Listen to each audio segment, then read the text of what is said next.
took out the Best Newcomer Award at the 2014 Edinburgh Fringe Festival. Please go absolutely crazy. Welcome to the stage, Alex Edelman.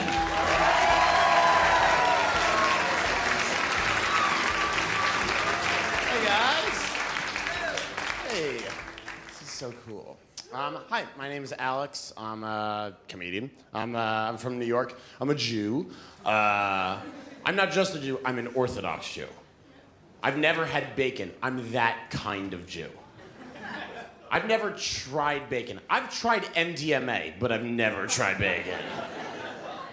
And I remember like the first time I was aware of being Jewish, I should have been aware like 8 days in, but you're not really like around when they take it.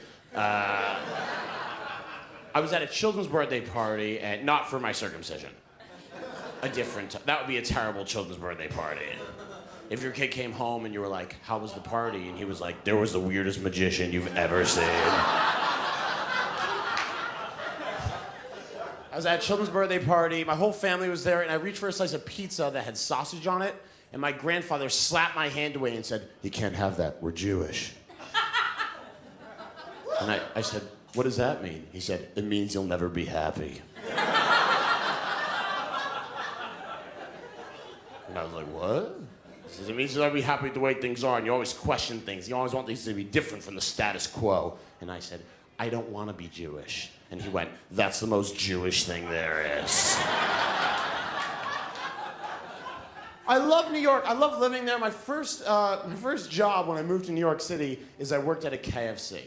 I worked at a KFC for 3 weeks, which is the longest anyone has ever worked at a KFC. I have a pension. And what you're supposed to do when someone walks into a KFC is say, can I help you? The KFC that I worked at was in New York City's Penn Station, and I worked the 1 a.m. to 8 a.m. shift. At 1 o'clock in the morning in a fast food restaurant in a train station, can I help you is not good customer service. It's a promise you can't keep.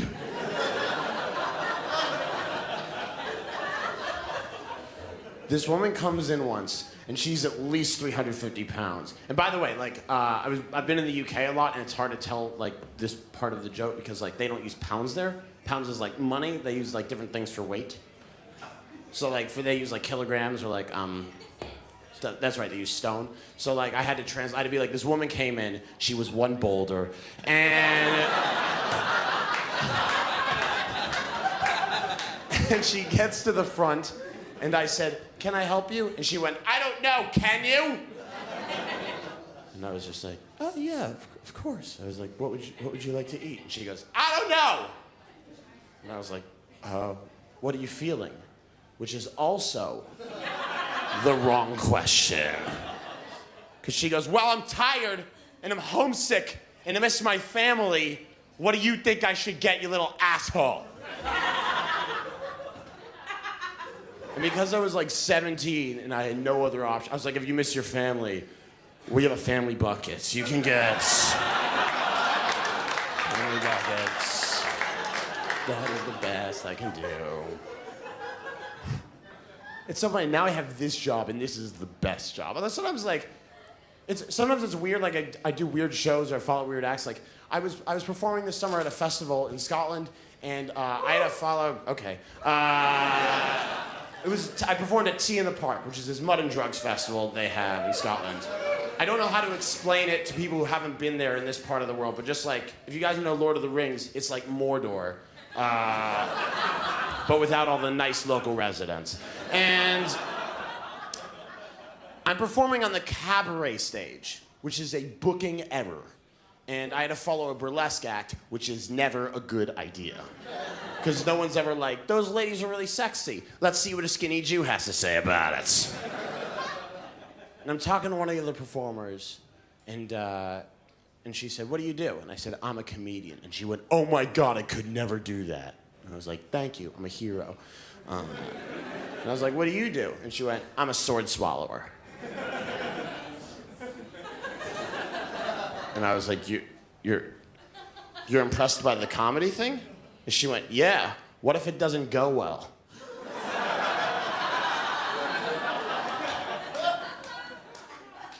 I don't bleed out from the inside. That never happens to a comedian. If you went to a comedy show and you saw a bad comedian, you probably wouldn't talk about it the next day. If you went to a cabaret show and you saw a bad sword swallower, you would never stop talking about it. Or you'd repress that memory. And then like 10 years later, somebody like, do you want to go to cabaret? You'd be like,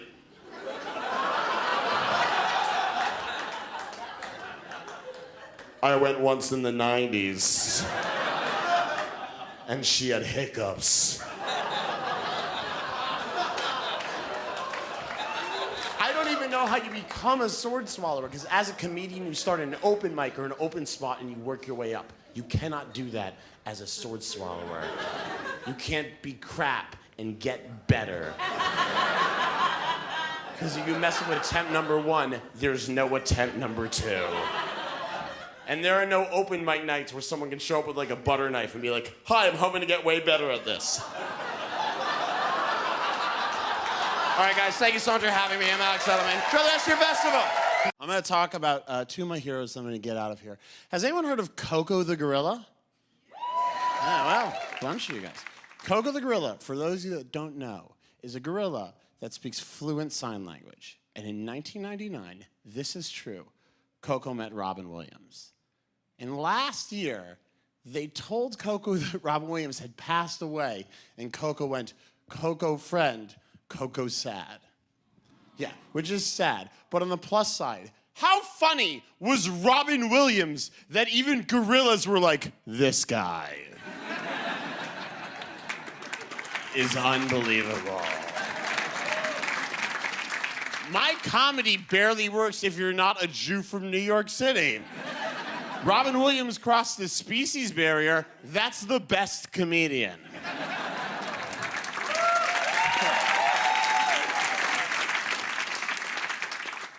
Second of all, and obviously,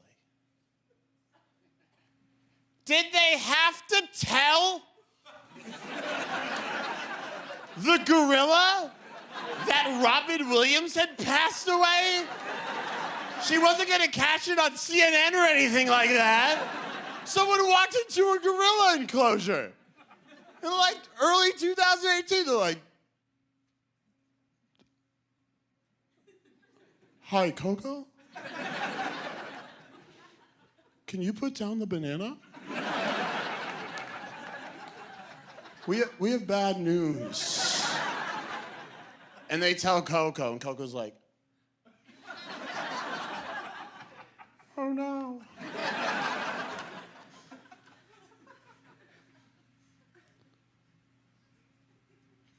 But Prince is fine, right?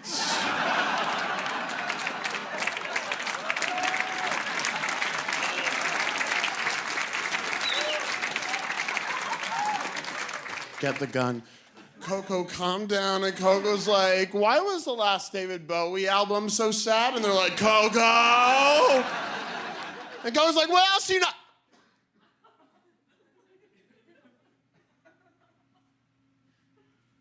And they're like, no. And Coco's like,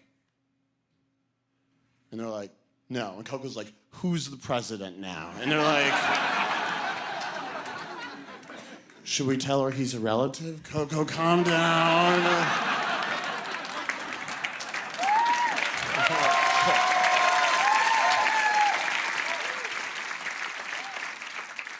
My other hero growing up was Neil Armstrong, and not just because he won all those bicycle races, because he was the first guy to walk on the moon. That was America's best moment. I love it. It was America's 50 years ago this year. That was America's best moment. We beat Russia to the moon in the middle of a Cold War. And Russian spaceships are really expensive, really well designed. Because the way you build a Russian spaceship is different. The way you build a Russian spaceship is one large container, and then you take the top off, and there's a smaller container inside of it.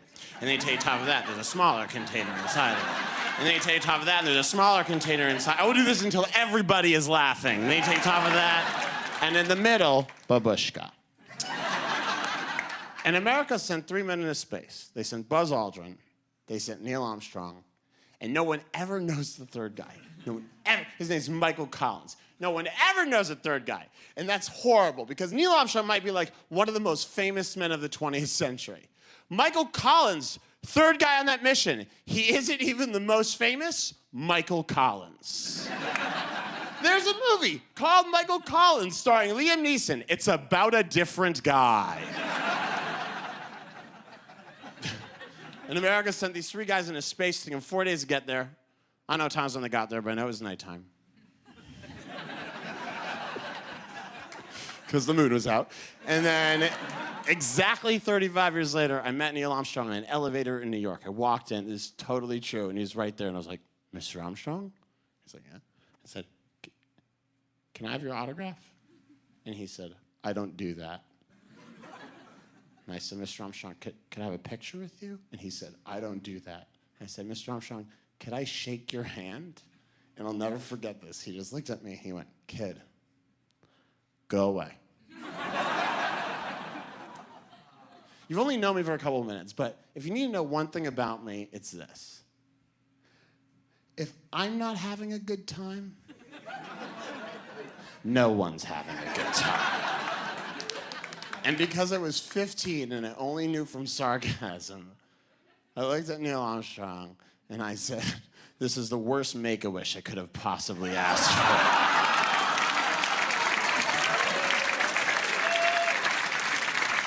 And then, thinking this would genuinely sting, I went, my favorite should have been Michael Collins. And Neil Armstrong took a step away from me, and it was a small step for Neil Armstrong. You guys have been really wonderful. Thank you so much. Really hilarious set. Fantastic. Fantastic.